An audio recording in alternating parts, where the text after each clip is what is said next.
Hi everyone, today I'm gonna do a review. This is Lauren Oliver's adult book that came out in September. I was sent this copy in exchange for an honest review. I don't think that I should give you a synopsis. I even think that the front flap gives away a little bit too much. I think this is a really good book to go into not knowing too much about.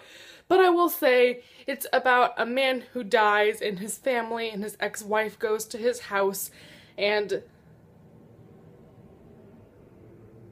they're sorting through his things and they're going there to bury his urn in the backyard. It's told in dual perspectives, one being the actual family members and the other being ghosts that are lingering in that house. So first of all, I want to applaud Lauren Oliver on the writing of this book. I've always loved Lauren Oliver. I was obsessed with her Delirium trilogy, and this book is so beautiful. I don't remember Delirium being particularly beautiful in its writing, but this is definitely stand out from her YA books because this has so much great description and it's so poetic. There's a new mood and a new pace. If you thought Delirium was boring, I think you'd like this because this is so fast-paced, it just goes by very quickly and I loved the writing. Like I said, this is told in different perspectives and I feel like they all flowed together very well. The ghosts tell the story in first person and the family tells it in third person, so it's very unique and it's very interesting. The ghost perspectives gives the book something really unique because I don't know if it was just me, but I would read these perspectives from the ghost's perspective and it would be describing what the family was doing in the house. And that kind of made the book feel like we were watching it from an aerial view, like looking down into it, almost like a play. I have no idea how that occurred in my head, but it was so cool to be seeing someone who was in the room but not tangibly there and how they would perceive people's actions. I loved the multiple perspectives. I'm gonna go through each character individually and kind of talk about how I felt about them. We have Caroline, the mom, Caroline's daughter Mina, who's in her 20s, Mina's daughter Amy, who is 6, and Trenton, who is 16, also Caroline's son. One of the main issues I had with this book is I couldn't really connect to any of the characters. A lot of the characters make unwise, spontaneous decisions and it just kind of annoyed me after a little bit. And there is one character that the youngest son, Trenton, who's 16, meets, and she comes into the story as like a friend of his and I really liked her and I felt really upset that that was the only character I really liked or at least could find pieces of myself in. That being said, I did like to read about them, so even though I couldn't feel myself in their shoes or be on an emotional level with them, I still enjoyed reading about them. I thought a couple of the characters were a little bit vulgar. I know of course this is adult and it might be just a little bit unpreventable, but like Mina and one of the ghosts just had a very crude outlook on life and would just describe things unnecessarily, not graphic, but just like, who even thinks like that? And it's something, it wasn't over the top explicit, it was just, it felt unnecessary with the tone of the book. One problem that I had was that Trenton, who is, like I said, the 16-year-old, he comes into the story and immediately I liked him because he's kind of like an oddball character, but very immediately we're told about how suicidal he is and I wanted a little bit more development of that. And I know the book starts off in a certain place and it's not like we can revisit his entire life and say why he feels the way he feels, but it seemed very random that at page like 50 he was like, I'm planning on killing myself, and I didn't really like that we went kind of unexplained.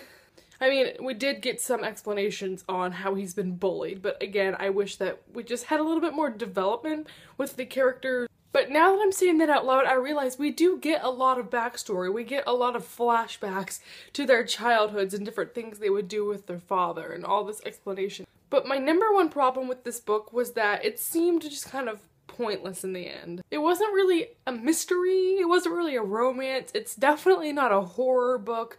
I couldn't tell what I was reading and then it just ended. I liked the way that everything is woven together and all the events that happened, but it just seemed kind of not boring because I definitely read it quickly, but it seemed like nothing really extreme happened and there wasn't a giant climax.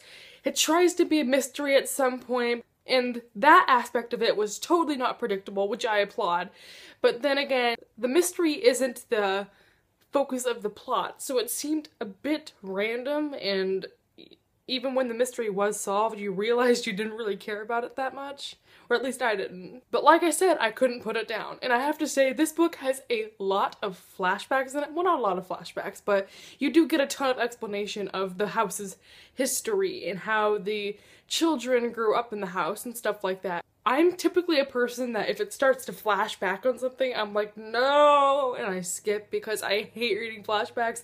They get boring and typically they don't add to the meaning of the book. However, in this book, I found that the flashbacks were really interesting. Even though they're interspersed into the book in a way that it would be hard to skip them, I found myself not wanting to. I thought they were interesting flashbacks, and for any of us who get skeptical about reading a book with a lot of flashbacks because you think it slows down the pace or you don't like them, don't worry, this book pulls it off. But again, I'm just upset that not a lot happens, that there was potential for there to be more occurring, something creepier, something more mysterious. In the end, there was just no punch to this book, and I was expecting, oh, it's paranormal, there's gonna be a lot of interaction between the paranormal and the humans, but really, there isn't much of an overlap between these two, which is something that confused me, is because even though the book is told from these ghosts' perspectives, they don't really add anything to the narrative other than Trenton at one point discovers there are these beings in the house, and he tries to communicate with them, yet he doesn't necessarily get through to them to the degree that I would have expected in a ghost story. I can't say much because of spoilers, but I just wish there was more interaction between the paranormal and the humans if this is supposed to be a ghost novel.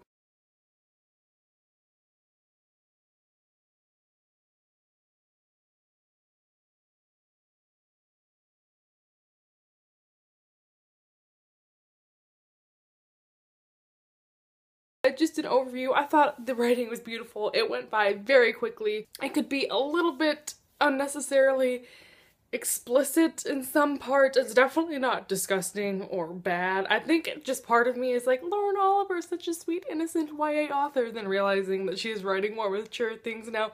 Probably a reader issue and not a writer issue. In the end, this book just didn't pack a punch with it, which is why I only gave it 4 stars. I had planned to read this during Halloween, and I realize now that this could be read any time of year. It's not really a ghost story. That's not its intent. So definitely, even if you thought this is just something you should read during a Halloween month, go ahead and try it now. Get it from the library or pick it up yourself. I think it'll be worth it. It's honestly a pretty good book, written nicely, and I applaud Lauren Oliver. She's truly an amazing author that has such a wide range of genres that she writes in, and she does them all beautifully. So thank you for watching this video, everyone. I will see you next time. Goodbye.